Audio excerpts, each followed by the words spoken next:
વાવ થરાદમાં દિયોદ તાલુકા પંચાયતમાં પ્રમુખ ઉપપ્રમુખની વરણી છે અને તાલુકા પંચાયતમાં પ્રમુખ ઉપપ્રમુખ પદે મહિલાઓને સ્થાન આપવામાં આવી રહ્યું છે। તાલુકા પંચાયત પ્રમુખ પદે પ્રભાબેન વાઘેલાની વરણી થઈ છે। ઉપપ્રમુખ તરીકે અહીં પાનાબેન ચાવડાની વરણી કરવામાં આવી છે।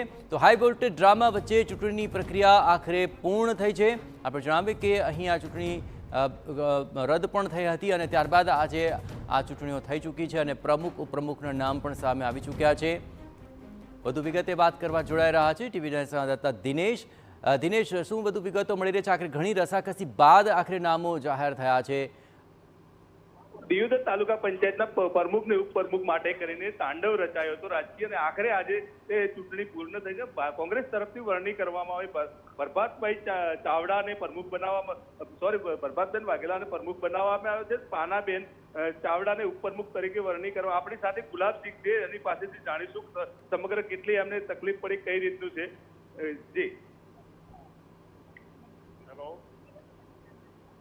જી ગુલાબસિંહજી, આખરે ઘણી રસાકસી બાદ આખરે નામો જાહેર થયા છે। કેટલી અડચણોનો સામનો કરવો પડે? ખૂબ આજે આનંદનો દિવસ છે। લોકશાહી જીતી છે અને સત્યનો વિજય થયો છે। તાનાશાહી, લોભ, લાલચ, ડરની સામે જે દિયોદરની જનતાએ મેન્ડેટ આપ્યો છે, આ મેન્ડેટનો વિજય થયો છે। કોંગ્રેસ પાર્ટીના પ્રમુખ તરીકે પ્રમુખનો ઉપપ્રમુખ બંને ચૂંટાયા છે। એના માટે સૌ ડેલિગેટનો આભાર, મીડિયાનો ખાસ કરીને આપનો આભાર માનીએ છીએ કે આપણે આ સમગ્ર ચૂંટણીના ડ્રામા વખતે તમે જે સાથ સહકાર મીડિયા આપ્યો અને એનો પણ આભાર માનીએ છીએ અને લોકશાહીનો વિજય થયો છે અને હવે સારું શાસન લાવવા માટેનો અમે પ્રયત્ન કરીશું। બિલકુલ, ખાસ કરીને ઘણી અડચણોનો સામનો કરવો પડ્યો, ત્યારબાદ આખરે આ જીત નસીબ થઈ છે। હવે આગામી સમયમાં સુખાકારી માટે કયા પ્રકારના આપના આયોજન રહેશે? જે ખાસ કરીને કિંજલબેન ઠાકોર, જેના ઉપર આટલા અત્યાચાર કહી શકાય, કેમ કે જેને પ્રેગ્નન્સી હોય ને 9 મહિના પૂરા થયા તેમ છતાં વારે ઘડીએ આવી 45 ડિગ્રીમાં અહીંયા આવવું પડ્યું છે।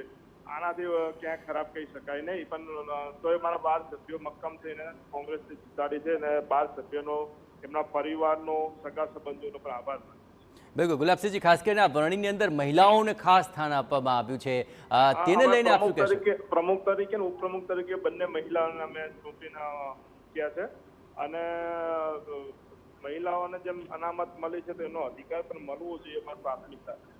બિલકુલ, તો આખરે મહિલાઓને લઈને આખરે આગામી દિવસોમાં આપણા કોઈ વિશેષ આયોજન રહેશે ખરા? ના, મહિલાઓ આગળ રાજકારણની અંદર આવે પહેલું પગથિયું છે અને વધુ સ્થાન મળે એના માટે પ્રયત્ન રહેશે અને મહિલા પ્રમુખ તરીકે હશે તો લોકોના પણ કામ, સામાન્ય માણસો પણ હશે તો કામ સારી રીતે થશે।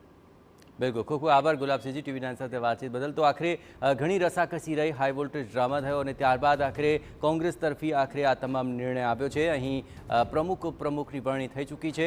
કોંગ્રેસ પાસે અહીં 12 બેઠકો હતી અને ભાજપ અહીં 10 બેઠકો જ અંકે કરી શક્યું હતું, પરંતુ વારંવાર અહીં ચૂંટણી પ્રક્રિયાઓ જે થઈ રહી હતી તેમાં કોઈને કોઈ કારણોસર તે રદ થતી હતી।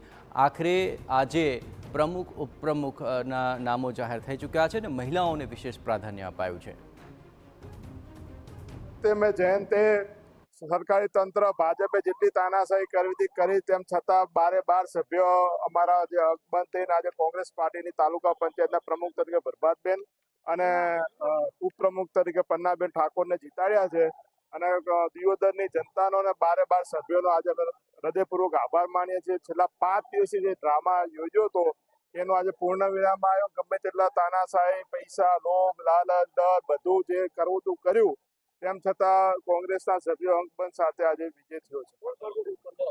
પ્રમુખમાં પ્રભાતબેન વાઘેલા અને ઉપપ્રમુખમાં પન્નાબેન ઠાકોર વિજય થયા છે।